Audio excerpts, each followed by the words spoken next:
Everyone around you seems to be moving, getting promoted, getting married, buying houses, having children, posting the kind of life updates that make your chest do something complicated when you scroll past them.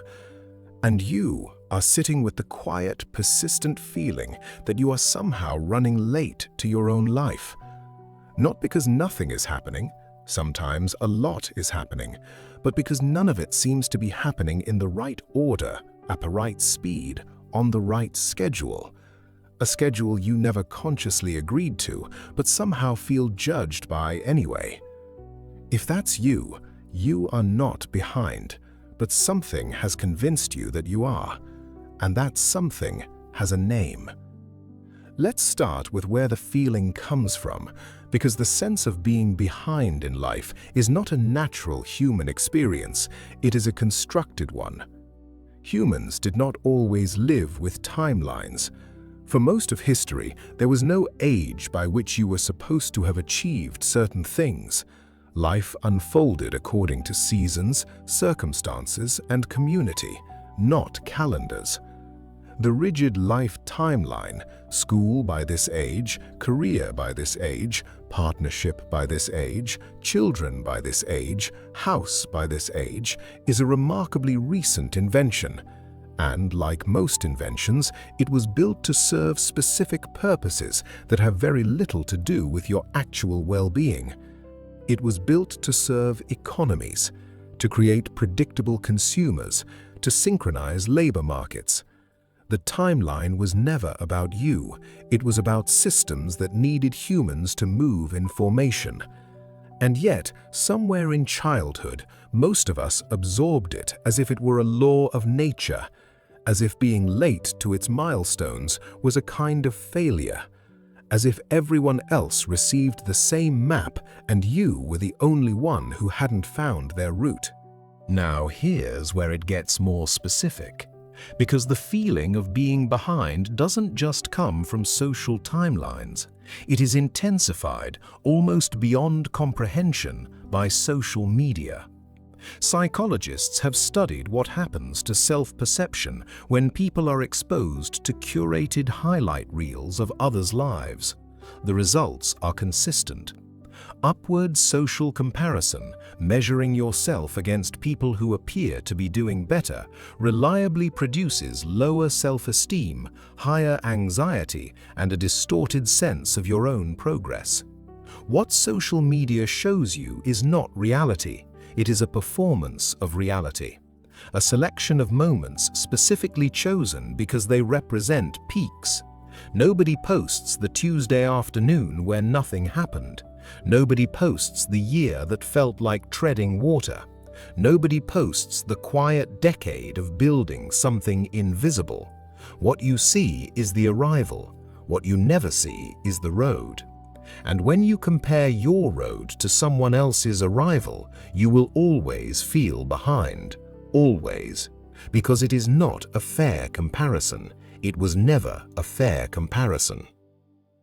There's also something worth understanding about the psychology of milestone-based identity. Many people who feel behind in life have, without fully realizing it, tied their sense of self-worth to the completion of external markers, the degree, the relationship, the title, the house. In this framework, you are not a person with inherent value moving through a life. You are a checklist. And the items not yet ticked are not simply things you haven't done yet, they become evidence of something wrong with you. This is not a small psychological burden. When your identity is built on achievement milestones, every unmet milestone is experienced not as a neutral delay, but as a personal indictment. Not, "I haven't done this yet," but "I am the kind of person who hasn't done this yet." And that distinction is everything, because one is a circumstance and the other is a verdict. Now here's something that the feeling of being behind almost never tells you. Most of the people you assume are ahead of you are operating on a completely different map. Not a better map, not a worse map, a different one. Their choices reflect their values, their circumstances, their fears, their compromises, and their version of what a life is supposed to look like. And many of them, more than you'd expect, look at some aspect of your life and quietly wonder if they've made the right choices. The person with the house worries about the mortgage. The person with the relationship wonders if they chose it for the right reasons. The person with the career title questions whether it's actually what they wanted. Nobody is simply ahead. Everyone is navigating. The difference is that you can see their destination and they can see yours, and destinations always look more certain from a distance. There is also a specific kind of pain that comes with feeling behind that rarely gets named. It is the grief of grieving a version of your life that hasn't happened. Not a life that was taken from you, but a life you imagined you'd be living by now. The relationship you thought you'd have, the career you assumed would have found its shape, the version of yourself you expected to be by a certain age. Psychologists call this ambiguous loss, the grief of losing something that was never fully real, something that existed only in the imagined future, and this grief is real. It deserves to be acknowledged as grief, not dismissed as self-pity, not minimized because the thing lost was never technically there. The version of life you mourned was real to you, and losing an imagined future is still a loss. Now, here's what actually helps. First, challenge the timeline itself, not your position on it, the timeline. Ask yourself, who decided this was the order? Who decided these were the milestones? Whose life does this timeline actually describe? Because when you examine it, the timeline almost never describes your specific circumstances, your specific values, or your specific version of what a meaningful life looks like. It describes an average, and you are not an average. You are a specific person with a specific history, moving through specific conditions, and the average timeline was never built with you in mind. Second, separate your worth from your milestones. You are not a checklist. You are not the sum of your achievements. You are a person with a particular way of seeing, with things you've survived that most people haven't, with a capacity for something that no milestone can measure. The unmet milestone is not evidence of your inadequacy. It is evidence of the gap between a generic timeline and a specific life. Those are very different things.